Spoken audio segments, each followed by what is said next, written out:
direito à moradia é o direito de ter um lar. Isso pode ser banal para quem já tem estabelecido um lar próprio. Desde meados do século XX, o direito à moradia passou a ser considerado um direito fundamental pela Declaração Universal dos Direitos Humanos, o que serviu como estopim para o começo da ONU. Por isso, desde essa época, o direito à moradia é considerado um direito humano universal. O Brasil segue a questão de que toda pessoa tem direito a um padrão de vida capaz de assegurar a si e a sua família saúde e também bem-estar.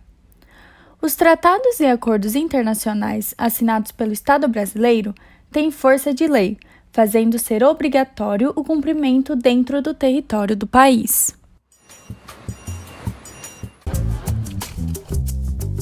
Morar bem é um direito de todo cidadão brasileiro, como diz a própria Constituição Federal. Casas com estrutura de água, luz, gás, saneamento básico e urbanização são fundamentais. Rampas de acesso a todos os pavimentos e lazer para toda a família também não devem ser esquecidos. E nem a segurança deixada de lado. Muitos desses apartamentos foram entregues por programas governamentais, como este prédio no centro de São Paulo, reformado pela prefeitura e entregue a pessoas com mais de 60 anos. Foi um presente que caiu do céu, embora a gente tenha lutado para que isso acontecesse. Em 10 anos, mais de 4 milhões de moradias foram entregues pelo poder público para moradores de baixa renda. Para mim, vir morar aqui foi uma oportunidade. Eu só consegui comprá-la depois que eu me aposentei. Sair do aluguel e conquistar a casa própria é o objetivo da maioria das famílias. Isso através de um longo financiamento, consórcio ou outro tipo de aplicação. Mas para mais de 20 milhões de brasileiros, ter o próprio teto é um sonho bem distante.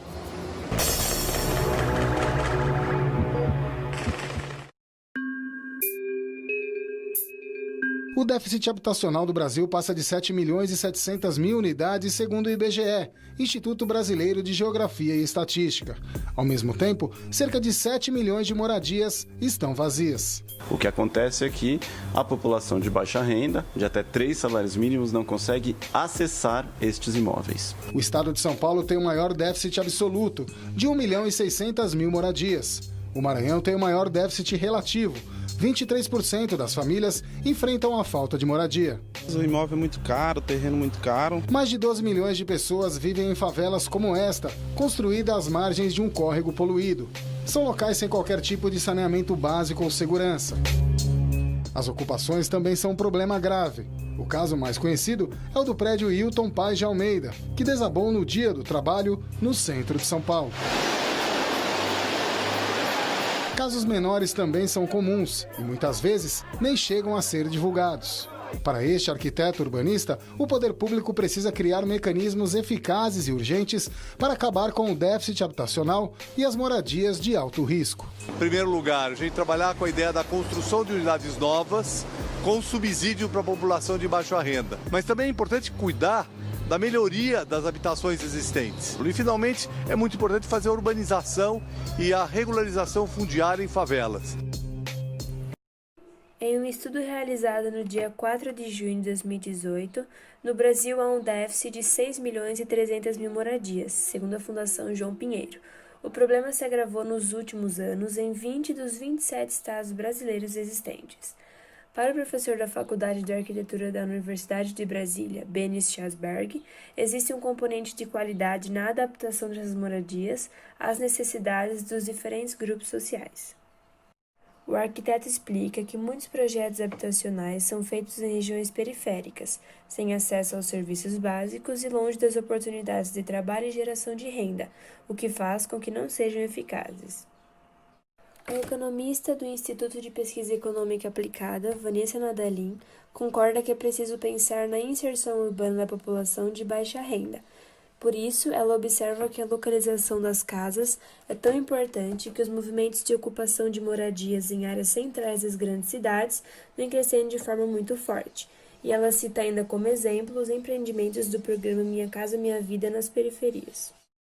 Em um país com déficit habitacional de 7,757 milhões, políticas públicas vão e vêm, mas até agora não alcançaram um sucesso absoluto. Talvez por isso, assistimos ao crescimento de iniciativas paralelas, organizações não governamentais que, com a ajuda de voluntários e doações, desenvolvem projetos sociais para acelerar o processo de construção, reforma e regularização de moradias.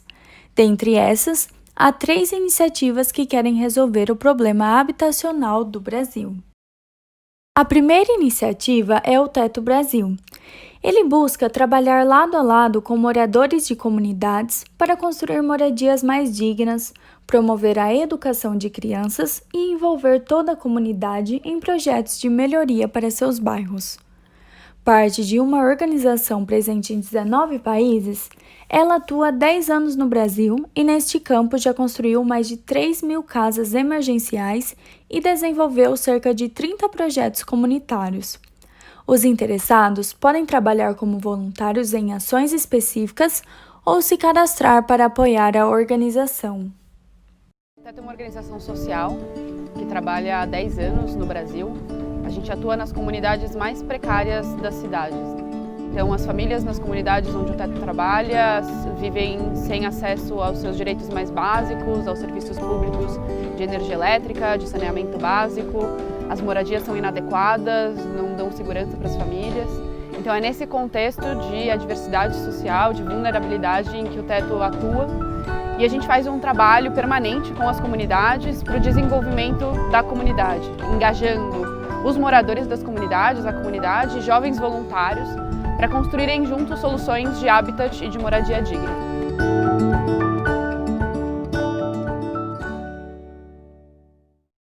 A segunda iniciativa diz respeito à arquitetura na periferia. Esse programa foi criado em 2013 durante uma pesquisa de mestrado de uma aluna de arquitetura chamada Karina Guedes, da UFMG, e esse programa Arquitetas da Periferia tem a missão de promover a inclusão da mulher nas decisões sobre construções de casas.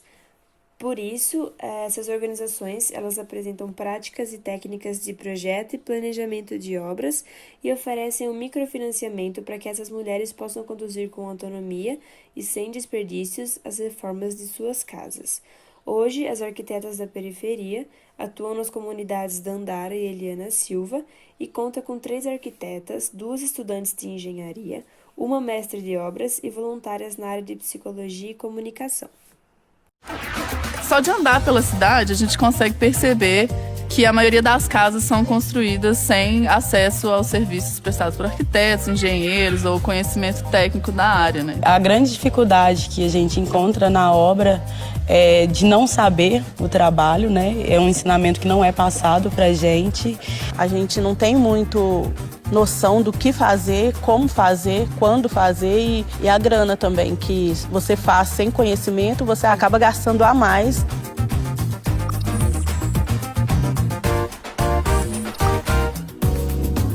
O fenômeno da autoconstrução é disseminado pelas comunidades das grandes cidades brasileiras.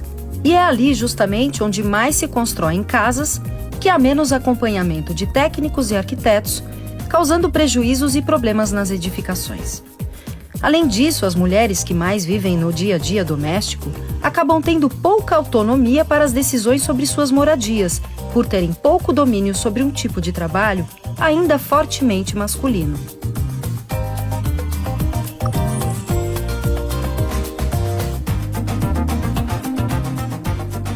O Arquitetura na Periferia é um projeto de assessoria técnica para mulheres da periferia, de melhoria da moradia. Mas como a gente trabalha com um método que é pautado pelo compartilhamento do conhecimento, então é um processo de aprendizado. Já a terceira iniciativa diz respeito ao Habitat para a Humanidade Brasil. Essa ONG, Habitat para a Humanidade Brasil, é uma organização que tem como principal causa a moradia como um direito humano fundamental. Por isso, ela organiza ações de construção, reforma e melhoria de casas, além da regularização urbanística e fundiária de assentamentos. Presente no Brasil há 26 anos, a ONG afirma já ter ajudado cerca de 60.000 pessoas. Se ainda restava alguma dúvida, a pandemia da Covid-19 deixa claro que uma casa com condições dignas é fundamental para a saúde e a defesa da vida.